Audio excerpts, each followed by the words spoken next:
Nearly every breakdown treats the Ghost like a freighter that happens to carry the Phantom bolted to its back, a cargo truck with a motorcycle in the bed. That framing is so incomplete it misses the entire tactical argument. And if the Ghost is your favorite hero ship in all of Star Wars, you deserve the argument that actually explains why. The official classification is Modified VCX-100 Light Freighter, manufactured by the Corellian Engineering Corporation. That label, Light Freighter, is the most misleading designation in the Rebellion's entire order of battle. Because the moment you start mapping what this hull can simultaneously carry and what it can simultaneously do, the word freighter stops describing anything useful about what the Ghost actually is. Start with the basics, because even the basics argue the point. The Ghost measures 33.8 meters long, 34.2 meters wide, 14.5 meters tall. It runs a Class 2 primary hyperdrive with a Class 14 backup, which means it can plot its own course across the galaxy without a carrier group, without an escort fleet, without asking anyone for permission. 4 main cargo holds, 1 month of consumables, enough for sustained deep penetration operations far from any friendly port. The minimum operating crew is 1 pilot with an astromech. The full complement is 6. That range, from a skeleton force of 1 all the way up to a complete combat team, is the signature of a vessel designed to scale between covert infiltration and sustained pitched combat, depending on what the mission demands. Hera Syndulla named the ship for its ability to evade Imperial sensors. Over 87 illegal upgrades to the Ghost's stealth systems allowed the freighter to mimic solar fluctuations or cosmic radiation across multiple sensor arrays. Engines baffled, energy dampeners installed, static jammers integrated into the hull architecture. When the rebel general Jan Dodonna asked Hera whether her ship could get in and out undetected, her answer was 4 words. "We don't call it the Ghost for nothing." That confidence wasn't mystique borrowed from a card game. It was operational record built up across years of surviving things the Empire said couldn't be survived. The Millennium Falcon is the comparison everyone expects, and we're coming back to it. Both ships roll out of CEC, both classified as modified Corellian light freighters, both operating in the same hull size range. The Falcon at approximately 34 meters, the Ghost at 33.8. Same manufacturer, same hull category, same galactic reputation for outrunning people who really should have caught them. And the Falcon is genuinely, canonically fast. Its hyperdrive is widely regarded as among the quickest in the galaxy, and that speed has decided the outcome of engagements before a single weapon was fired. The Falcon earns its reputation on a different axis than the Ghost earns its. Hold the comparison there. The Phantom comes first. The Phantom is where most coverage makes its most expensive mistake. It gets treated as a lifeboat, the small secondary vehicle that tags along for short-range hops and emergency crew extractions. The cover image for nearly every breakdown is the Phantom sitting snug in its dorsal slot above the Ghost's engines, looking supplementary and small. Ezra Bridger had the more accurate read, and he said it on screen. It's a starfighter that's hidden, in plain sight, on the back of the Ghost. Hidden is the operative word. The Phantom was a modified VCX series auxiliary starfighter. Maximum atmospheric speed of 1,200 kilometers per hour. Armed with a Taim and BAC-M S2B twin laser cannon and a Taim and BAC KX4 dorsal laser turret. 2 independent weapon systems on an 11-meter hull. It had its own shields, its own avionics, a cockpit sourced from a former starfighter during an earlier raid, and 4 swinging seats that folded flat to make room for cargo when the mission wasn't combat. The official StarWars.com databank describes it without ceremony. A solid starfighter in its own right. Then, Mon Calamari shipbuilder Quarry installed an aftermarket hyperdrive. Now the Phantom could jump across the galaxy on its own. It didn't need the Ghost to reach an objective. The hyperdrive required an astromech to function, but the Spectres had Chopper. and the Phantom's autopilot was programmed to fly itself back to the Ghost on command, which means it could be launched on a mission, complete the objective, and return without anyone behind the controls. The Phantom also carried a jammer system that could conceal its presence from sensor sweeps. Sensor concealment wasn't the Ghost's trick alone. It was baked into the Phantom's hardware, too. Picture the full operational picture. The Ghost drops out of hyperspace in an Imperial system. The mission calls for a small force insertion somewhere the Ghost can't approach without drawing attention. The Phantom detaches from the aft slot, its KX-4 dorsal turret live, its twin laser cannons hot, and pilots to the objective. The Ghost holds position, or retreats, or draws attention elsewhere. When the insertion is complete, the Phantom's autopilot flies it home. The Ghost jumps out, with both ships aboard, looking to anyone who scans the jump signature like a single freighter making a quiet exit. That's not a lifeboat. That's an organic, independently hyperdrive-capable, sensor-concealing, combat-configured insertion and extraction asset, hidden inside a vessel whose profile Imperial patrol ships were trained to dismiss.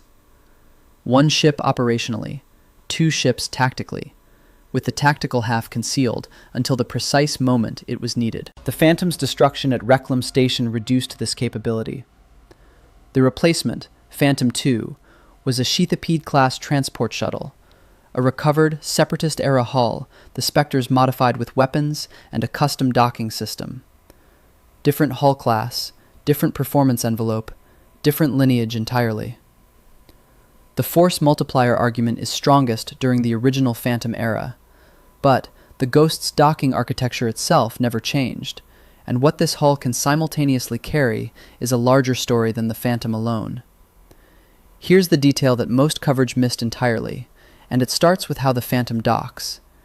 The aft dorsal slot sits between the Ghost's main engines, positioned up on the rear top of the hull. This slot isn't a retrofit. It's not a modification Hera welded on in some back alley shipyard. The VCX-100 design included a mothership and shuttle configuration as part of the original Corellian Engineering Corporation architecture. The slot was there from the factory, waiting. And the Phantom can use it in two orientations. Nose forward is what most viewers recognize. The Phantom sitting symmetrically between the engines, its forward cannons pointing the same direction as the Ghost's nose. Tail forward is where the tactical geometry changes completely. When the Phantom docks reversed, engines facing forward and cannons facing aft, its MS-2B twin laser cannons become the Ghost's rear gun battery. Wikipedia states this explicitly in the Phantom's own article. The vessel performed triple duty as the Ghost's aft gun armament when docked tail forward. That triple duty formulation is precise. Starfighter, shuttle, and then, reversed into its slot, the rear weapon system of a freighter that would otherwise have nothing covering that arc. The combined weapons picture when the Phantom is tail docked. The Ghost's nose cannon covering the forward arc. The 360-degree dorsal turret providing omnidirectional midships coverage, and the Phantom's twin laser cannons covering the aft. Three distinct, independently targetable firing geometries from a single integrated hull. Fantasy Flight Games codified this in the X-Wing Miniatures game through a mechanic called tail gun. The VCX-100 gains a rear arc primary weapon specifically, while a shuttle is docked. The game's designers understood the combined hull's logic and built it into the rules as a designed feature, not a game balance invention. The Millennium Falcon's weapons picture. Two AG-2G quad laser cannons, one dorsal, one ventral, both capable of 360-degree rotation. Exceptional weapons. Each quad cannon delivers greater damage per shot than the Ghost's individual emplacements, and the dorsal-ventral configuration covers the full sphere around the hull. Formidable, and deliberately so. But the Ghost, flying with the Phantom tail docked, presents three independent firing arcs from a combined hull that doesn't require crew to physically reposition between threat vectors. More firing solutions. More simultaneous target coverage. That's the rear of the combined vessel. Now walk forward along the hull's sides. The Ghost is equipped with port and starboard docking rings. Wikipedia is specific. Both port and starboard docking rings, like a majority of Corellian light freighter designs. These are structural systems built into the VCX-100 at the CEC manufacturing level. Standard Corellian collar design, compatible with any ship in the wider fleet carrying the same collar specification, which, by design, covers most standard dock vessels.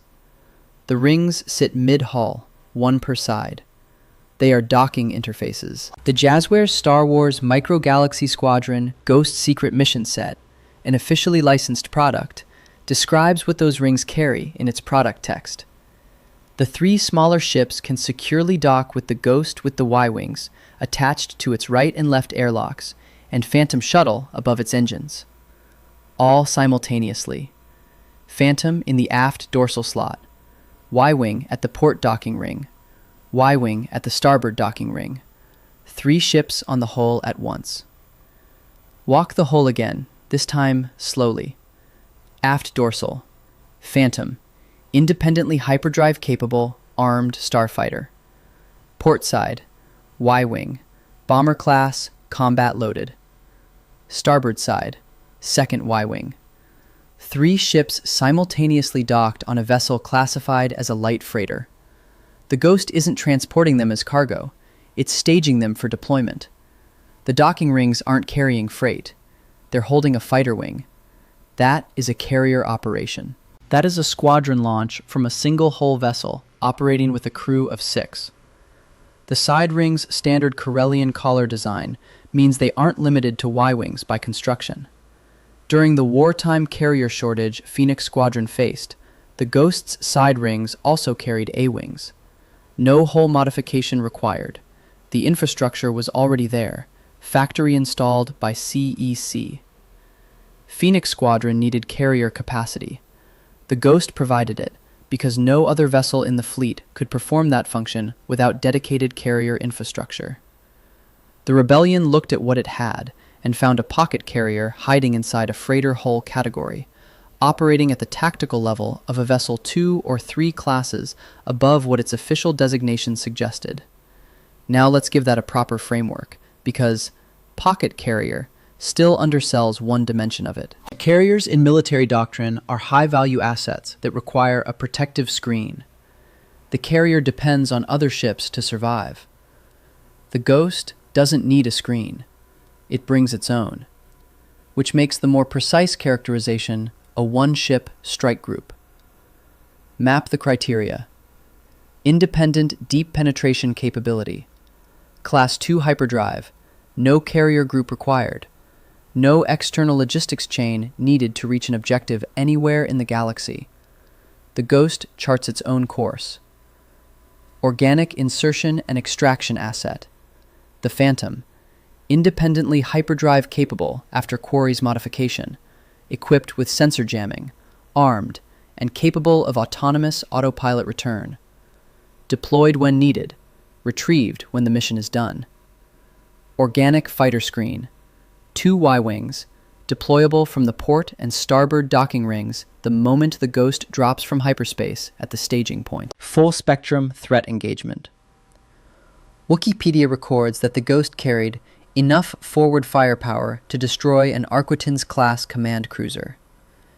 That's not a freighter punching above its weight on a lucky shot. That's a designed-in weapons envelope. On at least one documented occasion, the Ghost outran and escaped Grand Moff Tarkin's Star Destroyer, a vessel whose turbo lasers were tracking a target traveling at over 1,000 kilometers per hour. Minimum crew special operations configuration. 1 pilot and an astromech. Hera Syndulla flew this ship alone when the mission required it. Maul, standing aboard the Ghost after taking in everything it contained, said it plainly to Hera Syndulla. I assumed that this ship was merely a transport, but I realize it's much more than that. This is your home. The ship was complete enough and self-contained enough that the distinction between weapon and dwelling had collapsed entirely. The Spectres themselves were a special operations cell that happened to operate out of a vessel with carrier-class infrastructure. Hera at the helm, Kanan Jarrus, former Jedi, Ezra Bridger, Force-sensitive, Sabine Wren, Mandalorian demolition specialist and explosives expert, Garazeb Aurelios, former Lasan High Honor Guard captain and the ship's primary heavy engagement option, Chopper managing the astromech socket, the turret remote controls, and an attitude problem that the Ghost's own navicomputer found rude. 6 crew, every specialization the mission spectrum could demand. No support structure required. Now back to the Falcon, and the verdict this comparison has been circling for years without quite landing. Speed. The Falcon wins, clearly and canonically. The hyperdrive advantage is real and not small. In any scenario where velocity determines survival before a single weapon fires, the Falcon's edge matters enormously, and the films prove it repeatedly. Weapons positions. The Ghost runs a 360-degree dorsal turret midships, a dedicated nose turret station with its own gunner seat, 2 forward cannons, and 2 rear cannons. Plus, when the Phantom is tail-docked, twin laser cannon coverage on the aft arc. The Falcon carries 2 AG-2G quad laser cannons, dorsal and ventral, both 360-degree capable, each delivering more per-shot damage than the Ghost's individual emplacements. Outstanding firepower. But the Ghost presents more discrete, independently addressable firing positions, covering more geometric arcs. A crew attacking the Ghost has to manage more simultaneous threat vectors. Carrier capacity. 2 Y-wings and the Phantom in a confirmed 3-ship simultaneous configuration. The Falcon has no integrated docking capacity for fighter-scale vessels. None. The Ghost shows up to a fight with its own fighter wing already attached to the hull. The Falcon shows up alone. Operational self-sufficiency. The Ghost's Class II hyperdrive, 4 cargo holds, and 1 month of consumables sustain extended, deep penetration operations without resupply. The Falcon is faster in transit. The Ghost is more complete in the field. The honest verdict? The Falcon wins on speed and pilot mystique, and those aren't small victories. They've determined the outcome of galactic stakes engagements more than once. But on tactical versatility, weapons geometry, carrier capability, and sustained independent operations, the Ghost carries more complete capability in a roughly equivalent hull size. The Falcon is the faster ship. The Ghost is the more complete one. That completeness had a moment at the largest scale the early rebellion ever reached. By the time Rogue One takes place, Hera Syndulla holds the rank of general. The Ghost is visible at Yavin 4 base before the assault begins. Chopper, C-1-10P, the same astromech who once controlled the Phantom's cannons to destroy a pursuing TIE fighter and argued constantly with the Ghost's navicomputer, is on the ground at Yavin. Over the base intercom, General Syndulla is paged. First canonical use of that rank for a Twi'lek pilot, who started the story quietly slipping through Imperial patrol grids over a backwater agricultural world. Then, the Battle of Scarif begins. The Ghost appears in the space battle above the planet, its presence placed there intentionally by the Rogue One production team. The same ship, the same hull. The pocket carrier the rebellion didn't fully understand it had, flying into the engagement that produced the Death Star schematics that eventually ended the war. The label says, Modified VCX-100 Light Freighter. The reality is a Class II hyperdrive vessel, sustaining month-long independent operations, carrying a confirmed 3-ship fighter complement simultaneously on factory-built docking architecture, presenting more discrete weapon positions than the Millennium Falcon, deployable by a single pilot when the mission demands it, and running a sensor evasion suite sophisticated enough to hide from an Imperial Navy that was actively looking for it. Hera Syndulla didn't captain a freighter. She captained a 1-ship strike group flying under a freighter's clearance codes, and everyone in the Empire kept making the mistake of believing the label told the whole story. You knew this was your favorite ship. Now you have the argument. All of it, properly assembled. Go rewatch Rebels. Subscribe if you want more breakdowns like this one.